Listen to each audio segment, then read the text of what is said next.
Hello, and welcome to today's podcast. I'm Susan Guthrie, your host, and today I'm joined by a new friend who I met through our beloved Bella Gandhi. I'm joined today by Rachel Graham, and I'm really excited to have her here with me. She just launched another TEDx. I think this is your third one, Rachel. Um, Second. Second. Second. Okay, hmm second. And it's we just watched it again a moment ago, and it's just so powerful. And the topic is I mean, it's really relevant to anyone, but I'm excited that we're going to be talking about the need to unpack your lockbox and what's in your lockbox. And I'll go more into that. But first, let me tell you a little bit about Rachel and why I'm excited to have her here. So, first, I love her description. She's a business entrepreneur, leadership and development coach. And here's my favorite part: an empowering optimist. Which is absolutely perfect. And once you have an opportunity to go watch the TEDx, you're going to completely understand that title. But Rachel has, for being an optimist, she has certainly faced some challenges in her own life and has built an amazing career and helped so many people out of what she has accomplished through her own struggles. She is the family member of a loved one who struggled with some unresolved trauma, mental health, and addiction issues. And so she's really moved into the wellness field and into the field of helping people to overcome and deal with those types of dealing with trauma, mental health issues, and addiction. In fact, she currently serves and co-founded, she serves as the CEO of Healing Springs Ranch, which is a residential 28-bed treatment facility for addiction. And she also of Lifeworks Wellness, which is a startup wellness digital platform. So she's in this in our space in so many different ways, not necessarily divorce related, but as she and I were just talking about, Rachel, I mean, addiction, trauma, mental health issues. I've had podcast episodes on all three of those. I'd hmm say within the past month or month and a half. I mean, they are so entwined with divorce and relationships. So first off, thank you so much for taking the time out of I know your very busy day to join me to do this episode. Oh, I'm pleased to be here. Thanks, Susan, for inviting me. Yeah, this is, you were telling me we've talked a few times about a few different things, but you told me about your current TEDx, the one that just came out, and it's such a important topic for everyone, as I mentioned, in the intro there. You're called your TEDx "What's in Your Lockbox," or it's about unpacking the lockbox. But it's really about, I'm just going to define it as secrets, the power that secrets can hold over our lives. And I think everyone who's listening right now, and you hear that word secrets, and it almost brings up like an uncomfortable feeling just in and of itself, something visceral about secrets. And, you start the TEDx with what happens in the dark comes out in the light always. So hmm I'd love to start there. I'd love to start with what you mean. And, it's such an important phrase. You started your TEDx with that. What do you mean by that? When things are happening in a covert way, there's only so long you can really keep those under wraps. And those are the secrets. You can't hold on to them forever. Something's going to happen. They're eventually going to come to light and it's going to come out. And so there's very few secrets you can hold a lifetime. And so that's my real kind of call to action for everyone, is to recognize these secrets. They're sitting there in the dark, they're making you sick, and eventually they're going to come to light, and they're going to either come out, the secret itself is going to come out, or it's going to push its way out through physiological diagnoses, psychological diagnoses, pain, suffering, divorce, any of those types of things. It's going to come out and manifest in one way or the other. So my encouragement to everyone is, why live with the shame of these secrets or harboring these secrets if you know that ultimately it's going to hurt you, could hurt someone else. And so we can talk about that later, how you get around not hurting someone else with a very painful secret. But I firmly believe that if we walk around storing those, it leads to so many other problems. And oftentimes as humans, we don't even see the origin of those problems are tied to something else. Right. Something that's like locked inside, right? Locked in Mhm. that lockbox. And I loved your analogy of, what's in your lockbox. And let's just be really clear about this, everyone who's listening. Everyone has secrets. Mhm. Everyone. You do, Mhm. Rachel. I do. Everybody has them. In fact, you cite a statistic in the TEDx about everyone has an average of 13 Yeah. secrets, five of which they've never told to anyone. I mean, let's think about that. So that all means what we're holding on to, we're all on average holding on to five things we've never shared with anyone else. Right. Right. Yeah, and those secrets, I mean, there are healthy secrets. We probably should say that too. There are healthy secrets. If I'm throwing you a surprise birthday party and I'm not telling you, then that's probably a healthy secret. That's meant to be a very positive, fun thing for someone that is a good friend of mine. But in this situation we're talking about the secrets that really harm ourselves. They have the potential to harm others.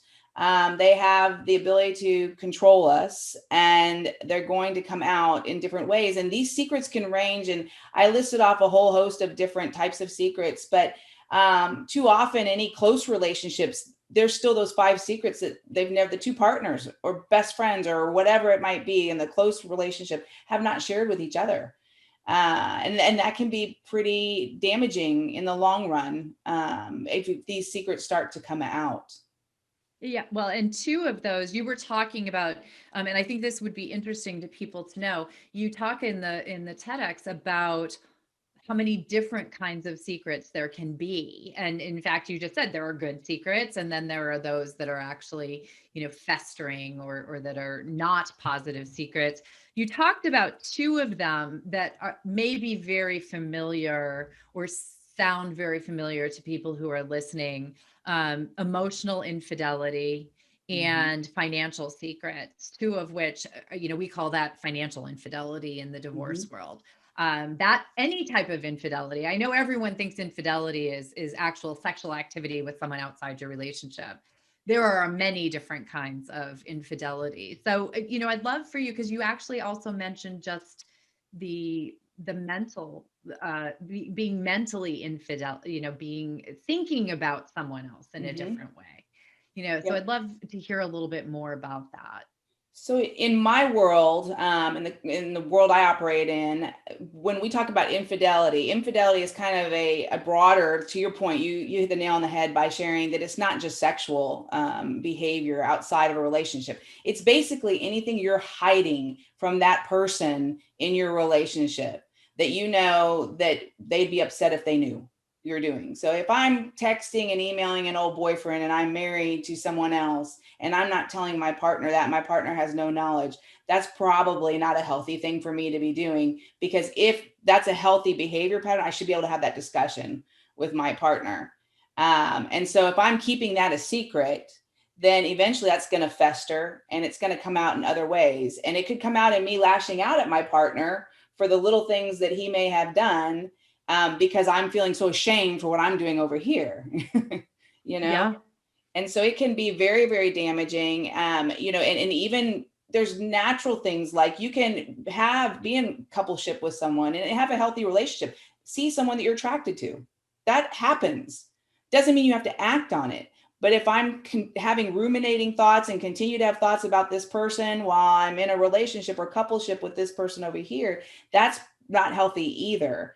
And that probably means there's something that needs to be addressed over here in this couple relationship I have that's missing, that's causing me to ruminate about this other person, if that makes sense. So Oh, there's no. always rationale behind it. People don't think that. They're like, okay, I met this person was great, I've been thinking about this person, I want to reconnect, and I want to start emailing and texting and social media connecting with these people that I know that my partner would not be happy about. That's your first red flag, to say, okay, there's something wrong in this relationship that needs to be addressed, that probably can be. And you probably see it by the time it gets down to the divorce side, it's like too late. Everyone's kind of gone too far. I say relationships do this. We kind of come together, we kind of do this. It's when the relationships start going like this and that amplitude gets bigger that, it has the potential to go off the rails this way and not come back. And that's generally where you see them in divorce court.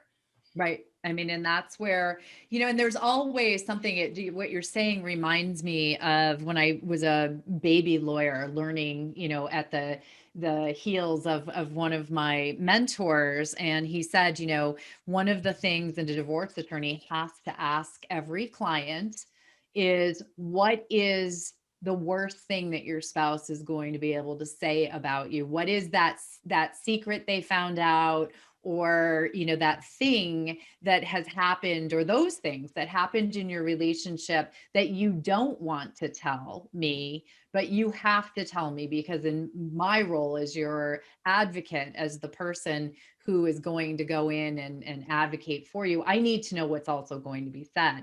But that is, that's a moment in time where I go into that conference room with a new client and I say, tell me your secrets. And Mm-hmm. it's not an easy thing for people to do. And I think that you talk also about why we keep secrets. And these are, you said these words earlier, fear, shame. I mean, oh man, that's a word, we always are talking about the shame around divorce. But there's so much power in the secrets because we give them that power, and it's driven by this emotional content for it. It is. It is. And, people don't connect the dots. If like someone you're working with or have worked with in the past was going through anxiety as it relates to their divorce, well, you got to peel back the layers of the onion. Anxiety is how it's presenting, right? That's the symptom, but that's not really the problem. So you start peeling back the layers, and it could be that, and with anxiety, it's a fear of something out in the future. Depression's a look back in the past. So when you're fearful and having anxious thoughts, it could be the fear of that secret getting out that maybe they didn't even disclose to you as their, attorney or mediator or whatever it might be. And also just the sheer horror of it being found out, how it could prevent you from having access to your children, losing your rights to your children, whatever it might be, depending on how big that secret is. And so when I see someone struggling with anxiety, my first question, kind of like what you're saying, is what are your secrets, but what are you fearful of?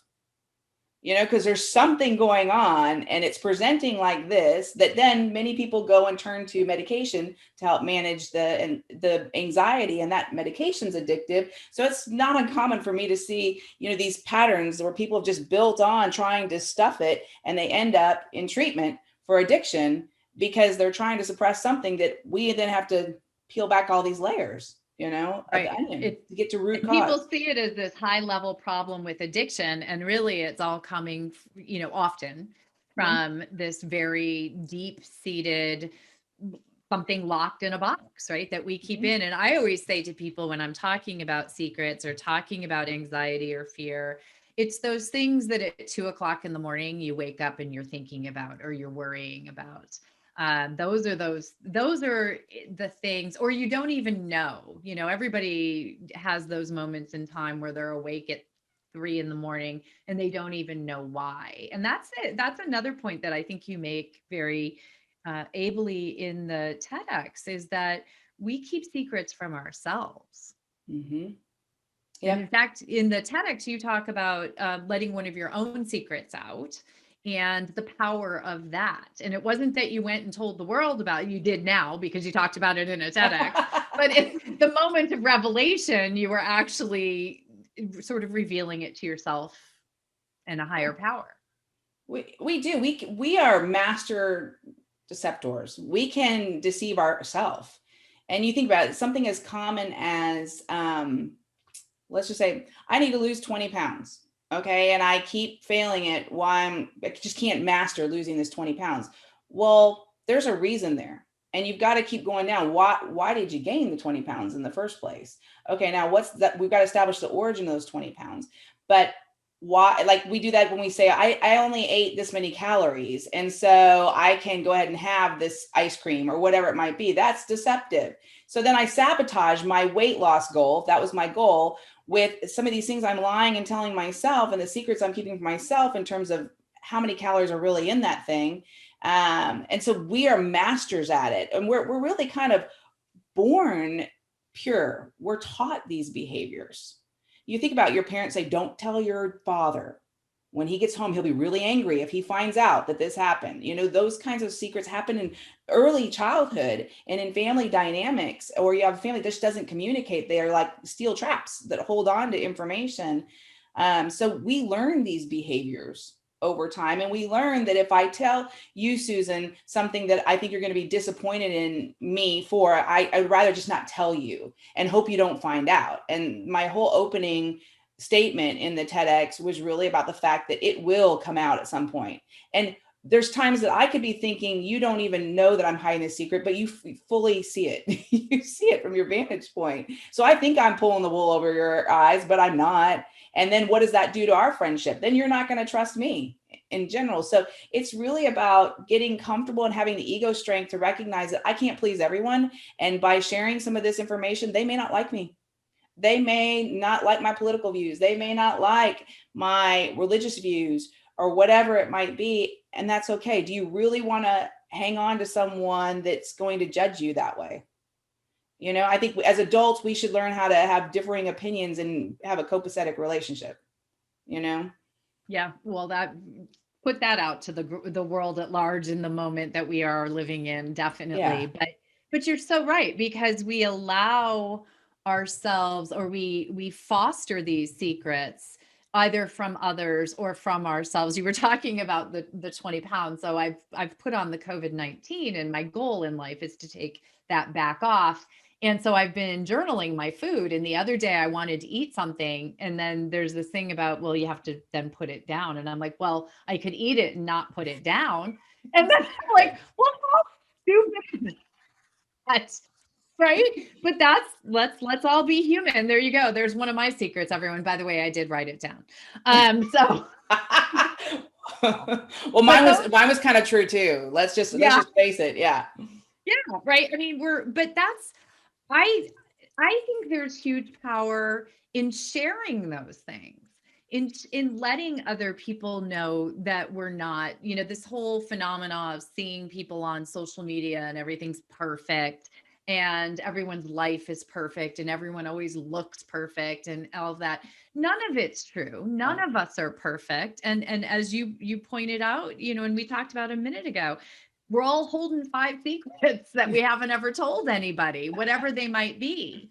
And, some of them, I think it's really interesting what you said about some of them coming from our family of origin and all. I grew up in a family that had a lot of, my dad had an alcohol abuse issue, but not something we ever were going to talk about. You don't talk about the fact that dad, sometimes gets so drunk he can't stand up or do those sort of things. And that definitely became a behavior that I then carried over into my adult relationships with men, where I sort of hide their drinking. First of all, I found men who had drinking problems, Mm-hmm. It's drinking, familiar to issues you. with alcohol, right? And I would hide it and sort of be there. We could go into a whole episode on codependency and all of that, but many of our secret, it wasn't until I faced that secret from my childhood that wasn't really a secret to me, but I was keeping a secret from the world at large. I wouldn't talk about it. And before I was unable to put that out there, I wasn't able to start making changes in my own behaviors that then would make changes in my relationships. And you Yeah. talk about that power of unlocking your lockbox. And that's part of the story that you tell about unlocking your lockbox. Yeah. um, it's so important that we do it, and yet we resist it so strenuously. It's fear. It's really fear based underneath it. We're fearful that of rejection, we're fearful of being judged. And I think that really and truly, again, I tell my clients when I'm teaching that rejection is protection and it's redirection, right? So don't fear rejection when it happens. It may hurt, it may sting, but it's meant to redirect you somewhere else and or to protect you from something. So I stopped fearing rejection. And I think that helped. And so it makes it easier for me to tell things, secrets, anything that I'm harboring. Because if someone rejects me, that's okay. I don't get angry. I'm not going to be angry at them. It's just they can't deal with whatever it might be. And I need to honor and respect that as a human being and let that person go. If that secret is something that's going to impact our friendship or our relationship, but I'll feel better because I'll like what I see in the mirror. I do that all the time. I sit in the mirror and I say, do you like the person you see today? And if the answer is no, you need to figure out why and go fix it. And oftentimes it's tied to, really need to have this conversation with someone. I didn't want to tell them this, but I'm going to have to do this. So I encourage people, it is a gift you give yourself, and that encourage people to look at those secrets and figure out what needs to be shared. Now, there are some secrets that don't need to be shared with a person. It could be very damaging or need to be shared in a clinical setting because it's a very, very heavy topic that could have some serious implications to others. But one of the things that you don't always have to do is share that secret with that person. So, for example, I think you and I were talking earlier about the fact that you can share it on a piece of paper. And in my case, I shared something on a piece of paper. I went into the woods, I read it to the woods, and then I burned the piece of paper because the people I wanted to talk to were deceased. I couldn't talk to them.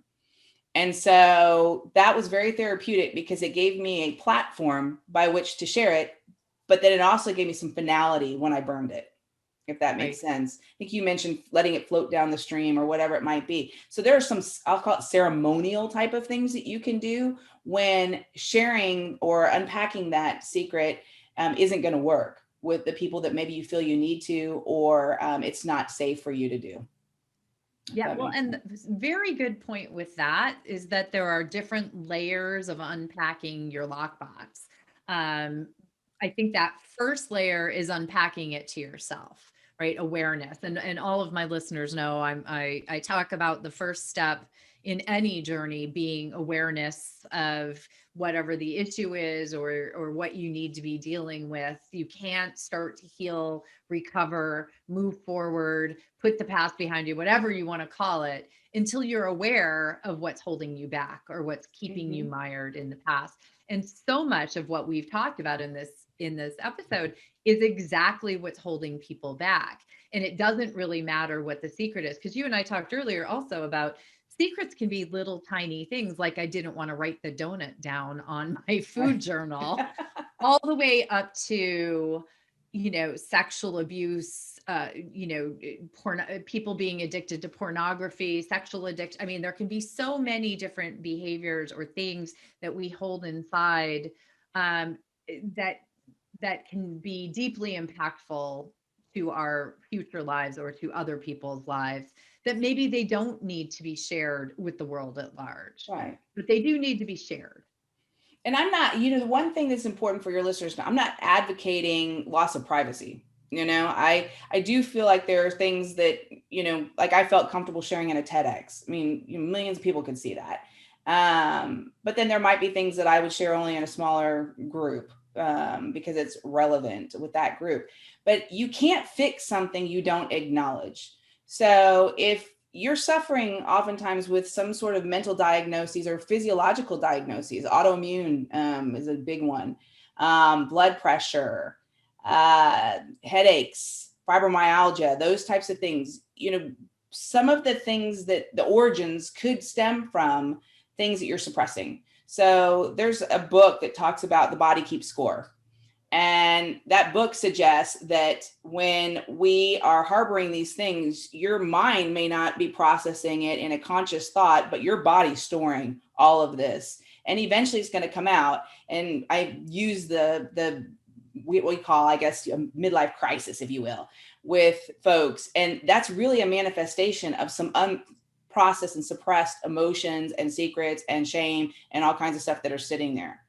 And so it comes out in something that, looks like has nothing to do with that, but it actually, the origin is there. And so that's why I encourage people when you're struggling with different things is to really get still. That's really the way that you can start the process of how do I unpack this, or how do I find the origin of whatever this manifestation is.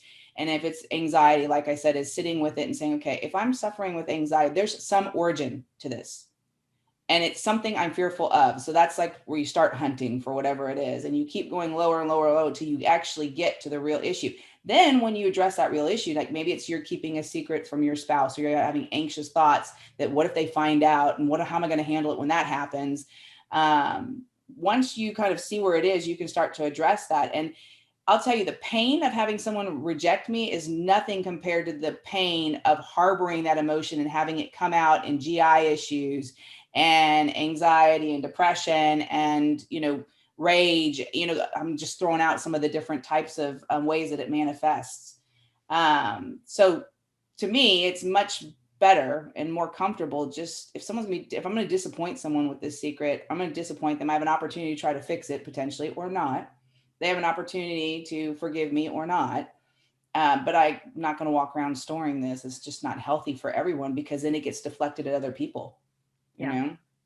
Well, and that's you were just talking about the fact that our secrets can manifest in physical ways in our bodies, in ways that we would not tie to the secret we're holding. And it reminded me of a colleague of mine, another family law attorney, and we were mired in a case that her client actually was diagnosed with borderline personality disorder. Mm-hmm. And my colleague had fibromyalgia. That's what reminded me of this. And it was dealing with the fact that she had a client who had borderline personality disorder. It was a very difficult case. That is a diagnosis that's difficult. And it turns out my colleague's mother had borderline personality disorder. And there was something about the confluence of, the situation where she was dealing with a client who had it. It brought home to her that her mother's illness or disorder was also manifesting in her physically, and the secrets about talking about it. And she's now fairly symptom free. And she puts that down to actually, that aha moment in the middle of our case where she and I were having this discussion, and she went, "Oh my God, this is my mother all over Mm-hmm. again." Yeah. And it was, she's like, "I don't talk about the fact that my mother, had that diagnosis, and that I grew up with that situation." But she started talking about it from there, and things became better for her. So that's just an example, but it reminded me of that when you were talking about autoimmune and fibromyalgia. I think it will be very interesting to people to understand that your secrets can come out in ways other than anxiety about being fearful it's going to come out. It can come out in high blood pressure, in autoimmune disease. I mean, we're talking about all these different ways that I think is really important for people. High blood pressure. Yeah. Think about that. IBS, ulcers, you know, reflux, acid reflux. I'm not suggesting that there's not a physiological problem with someone. So I'm in no position to diagnose people, but medically. But what I am saying is that that's the first place you need to start looking. And in your case, your friend's case, she's reliving that trauma all over again. And it's evoking probably the same response she had as a child, where your fight or flight kicks in. And so what happens is her whole immune system goes into overdrive and starts attacking different things, even the healthy areas. So you really, when you start peeling back the layers, it's a hard exercise to do, to say, okay, I'm having IBS issues. Okay, well, you start looking at, when does it happen? Okay, it happens when this happens. Okay, and you keep going lower and lower and lower to get to the origin of that. Because our body it keeps score. It knows exactly what's going on. And we talk about, you think about it, in caveman era, prehistoric era, if there was a threat, our bodies responded first before our head did. The adrenaline starts pumping, cortisol dump, all these different things are happening. We kick into fight or flight before our mind even can process that. So today's enemies are not predatory animals coming after. They're technology, they're people, they're lies, secrets, all these things. Those are the predators now. And so they kick our whole system into overdrive if we don't learn how to live a healthier life. And that's what I'm suggesting in the lockbox is, I'm giving people a visual saying there's stuff in there. All of us have it. That doesn't make us bad people. It makes us human. And Right. So it's inventorying those things and figuring out, what do I need to do to get these things out? and to untether myself from the impact that they're having in controlling me potentially.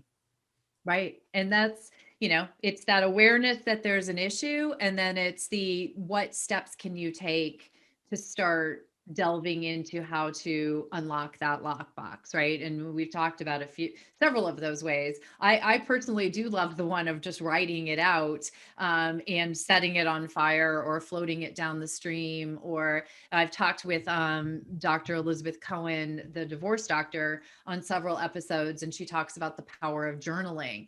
Mm-hmm. And I know for me, many times when I am journaling, truths will come out of that pen that I had absolutely no intention or even thought of writing. You'll start writing, and that stream of consciousness will take you somewhere. And there's a lot of truth that can be uncovered in that fashion as well.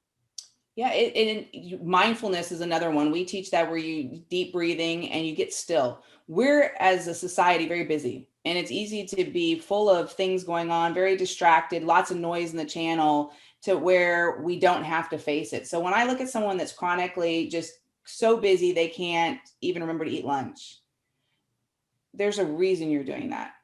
And there's probably a reason you need to understand what's motivating that. I mean, I have those days when I do that. And then if I slow down, I get real and say, you know what? This is why I'm doing that. And that's not healthy, if that makes sense. Probably not the best thing. Yeah.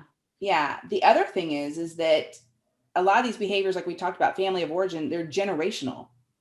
And so if you think about some traumas get handed down, traumatic, so maybe molestation is a big one. I'm hitting a big one, the mother of them. And it's not uncommon for that to happen within generations because that's what they were taught. And that's what they were taught by the generation above them. And they were taught by the generation above them. And so, it comes a point where someone needs to break the cycle in the family of origin issue. And that can be really hard when you're reconciling that. And you may not be able to confront all these other generations above you, but you can certainly take control of your own life and take control of your future. You can't, fix the past, but you can change and rewrite the future for yourself.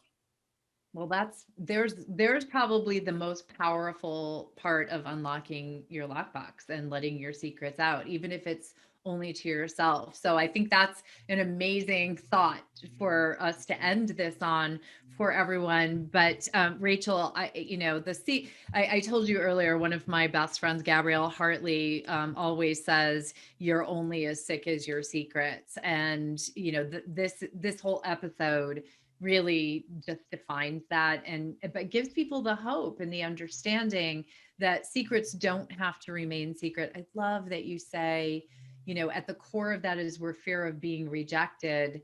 But really, if someone's rejecting you for something that's true about you or something that you're truly feeling, think about that and think about the power that that's holding over you. And I know I just want to mention the way the last scene of the TEDx is beautiful. I'm not going to tell everybody about what it is, but it's a beautiful scene. And you point out that it's difficult to unlock your lockbox, but it's how you create the path to joy and happiness. And I want to give everyone that hope in the end. That it's possible. You've done it when your thoughts, your actions, and your words align, all of them, and you're congruent. And a life of congruence means one where you're not betrothed to those secrets and they are not affecting and controlling you. Something we can all hope to achieve. So I want people to be able to see the TEDx. It did just come out recently. It's going to be living on your website. Which website? So you can find it on evolveandtransform.me, and then also healingspringsranch.com. There's a YouTube channel, and then it'll be on I have Facebook and Instagram as well for those.